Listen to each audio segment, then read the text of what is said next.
Hey everybody, welcome to the baby room. My wife and I are having our first kid this December. It's going to be a little girl, and what we decided to do was paint a mural in this room. Behind me you can see the crib, and I don't know, we just threw the pack and play up here, and we're getting it together, but most importantly, the mural is right behind you.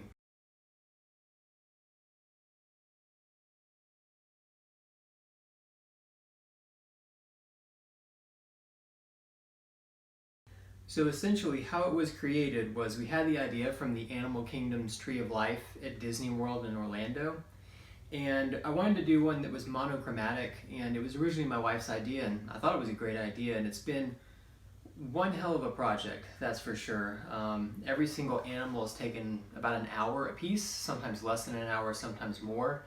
And so I freehanded the whole tree with pencil first, and then after I did the pencil, I started painting.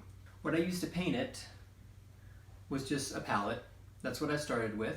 And then besides the palette, I only used two brushes. I used a brush that has more of a fine point, circular brush, and then a flat brush with a rounded head. And that's what I used for the whole thing. You could also use a square brush that's flat, but these two worked best for me. And then the paint itself is actually not regular acrylic paint or oil paint, it's wall paint. So we went to the Home Depot and I bought the brand called PPG, and I bought their satin paint. I just bought a black and I bought a light silver, and I just mixed different proportions of each of those to make a spectrum of a monochromatic silver color. So it's not just kind of a gray, it's actually flecks of metallic silver in the paint, and it turned out really good. I would do other art projects with the same sort of process. What I also did, because the paint comes in large cans, and we only bought a quarter gallon for the silver and then just one of those pint-sized ones for the black, I transferred some paint into little Tupperware containers. Here's some black, here's some silver, and then also, of course, you want to have a little jar to put water in or something to clean your brushes out when you're done so the paint doesn't get gunked up on them too bad. And the rest of the video is just going to be me painting the very last animal on that big mural, and then I'll pan the camera around so you can get a tour of the whole tree and to see every animal on it. I hope that this video inspires you to go out and try your own mural one day. I'm going to start by adding the white paint to this. I'm going to start in this one and then progressively use smaller and smaller amounts of white.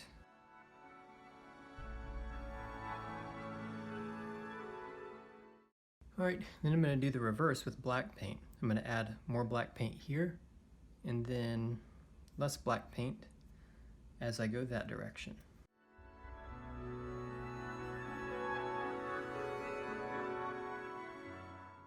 Now I'm going to mix them all together, starting from the lightest and then going to the darkest.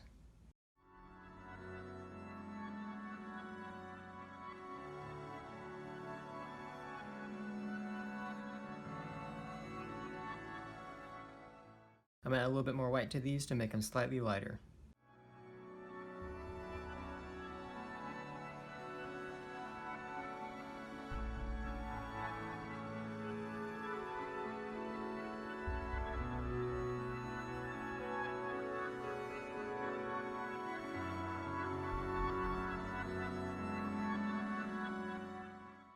And now what we have is a pretty nice gradient we can use during the entire painting, from black to white. It's kind of an off-white because when it dries it's metallic silver, so it's sort of like a ivory color once it dries. But regardless, this is going to be a nice gradient to use for the painting.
Alright, the mural is officially done.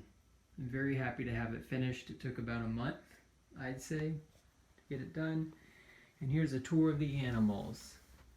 We got some little fish down here, rather large alligator, an elephant, giraffe, lion, octopus, bison, sea turtle, jellyfish, a fawn. We have a ram, a tiger, a hippo, a rhinoceros, a crab, a flying squirrel, a snail, a chameleon, and an owl, then a bear, a meerkat, a bat, an eagle, and a wolf. So it took a little bit of time, but it was well worth it.